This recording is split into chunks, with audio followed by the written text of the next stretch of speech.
রাধে রাধে বন্ধুরা, Deepika style official চ্যানেলে তোমাদের সকলকে স্বাগত। আমি আজকে তোমাদের সঙ্গে শেয়ার করব ফুলকপি আলু দিয়ে ডিমের ঝোল। তো দেখো, আমি একটা কড়াইতে জল দিয়ে দিলাম আর 1 চামচ নুন দিয়ে দিলাম। জলটা ফুটে আসার পর আমি এখানে ফুলকপি আলুটাকে কেটে নিয়ে ধুয়ে তারপর কড়াইতে সেদ্ধ করার জন্য দিয়ে দিলাম। আর এখন আমি দিয়ে দিচ্ছি 3টি ডিম। ডিমটাকেও আমি ফুলকপি আলুর সঙ্গে সেদ্ধ করে নেব। তো যেহেতু আমরা 3 জন মানুষ, তাই আমি 3টি ডিমই আজকে রান্না করছি। তো দেখো, ফুলকপি আলু ডিম সব সেদ্ধ হয়ে গেছে, এখন আমি নামিয়ে নিলাম। এখন আমি কড়াইতে দিয়ে দিচ্ছি পরিমাণ মতো তেল। তেলটা দেখো গরম হয়ে গেছে।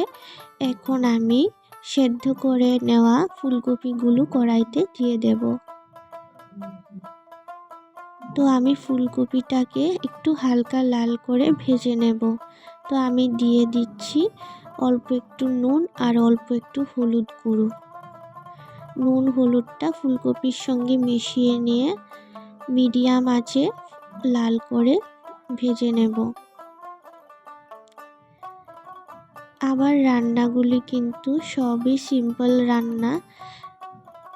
তো তোমরা সবাই কিন্তু আমার ভিডিওগুলো দেখো। তো দেখো, ফুলকপিটা কিন্তু হালকা লাল করে ভেজে নিয়ে তুলে নিলাম।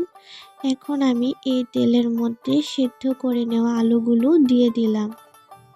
এখন আমি অল্প একটু হলুদ গুঁড়ো আর অল্প একটু নুন দিয়ে দিলাম। নুন হলুদ দিয়ে আলুটা আমি হালকা লাল করে ভেজে নেব। আমার চ্যানেলে কিন্তু খুব সুন্দর সুন্দর রান্নার ভিডিও রয়েছে, তোমরা একবার প্লিজ ঘুরে দেখে নিও। আশা করি তোমাদের আমার রান্নার ভিডিও ভালো লাগবে। তো দেখো, আমি আলুটাকে ভেজে নিয়ে নামিয়ে নিলাম আর কড়াইতে সেদ্ধ করে নেওয়া ডিমগুলো দিয়ে দিলাম। অল্প হলুদ আর নুন দিয়ে ডিমটাকে একটু হালকা লাল করে ভেজে নিচ্ছি। ডিম কিন্তু বেশি ভাজলে ভালো লাগে না, উপরে চামড়াটা শক্ত হয়ে গেলে খেতে ভালো লাগে না। তার জন্য কিন্তু ডিমটা সবসময় কম ভাজলেই ভালো।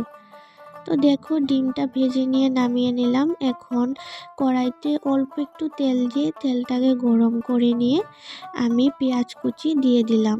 তো পেঁয়াজটাকে একটু হালকা ব্রাউন করে ভেজে নিচ্ছি। এখন আমি দিয়ে দিলাম আদা বাটা, তারপর দিয়ে দিলাম কাঁচা লঙ্কা বাটা, তারপর দিয়ে দিলাম পেঁয়াজ বাটা, সবশেষে দিয়ে দিলাম টমেটো পেস্ট। এখন আমি সব কিছু একটু মিশিয়ে নেড়ে চেড়ে তারপর আমি এখন গুঁড়ো মশলা অ্যাড করব।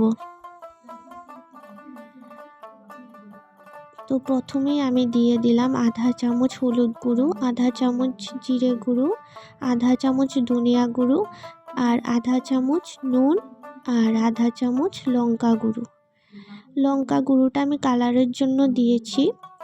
আর অল্প একটু জল দিয়ে দিলাম। এখন মশলাটাকে আমি কষিয়ে নেব। তো দেখো, মশলাটা অর্ধেক কষানো হয়ে গেছে। এখন আমি ভেজে রাখা ফুলকপি আলু আর ডিমটা মশলার মধ্যে দিয়ে দিলাম। এখন মশলার সঙ্গে ডিম আলু ফুলকপিটাকে একটু মিশিয়ে নিয়ে অল্প আঁচে একটু কষিয়ে নেব। তো দেখো, কষানো হয়ে গেছে মশলার সঙ্গে ডিম ফুলকপি আলু। এখন আমি ঝোলের জন্য 1 কাপ জল দিয়ে দিলাম।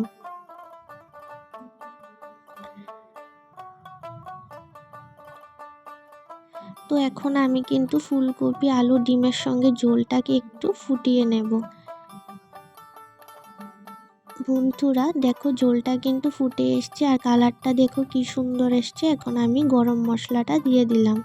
এখন গরম মশলা ঝোলের সঙ্গে ভালোভাবে মিশিয়ে নিচ্ছি। আমার রান্নাটা কিন্তু কমপ্লিট। তো কেমন লাগলো বন্ধুরা আমার আজকের এই ফুলকপি আলু ডিমের ঝোল? ভালো লেগে থাকলে প্লিজ আমার চ্যানেলটাকে সাবস্ক্রাইব করতে ভুলবে না।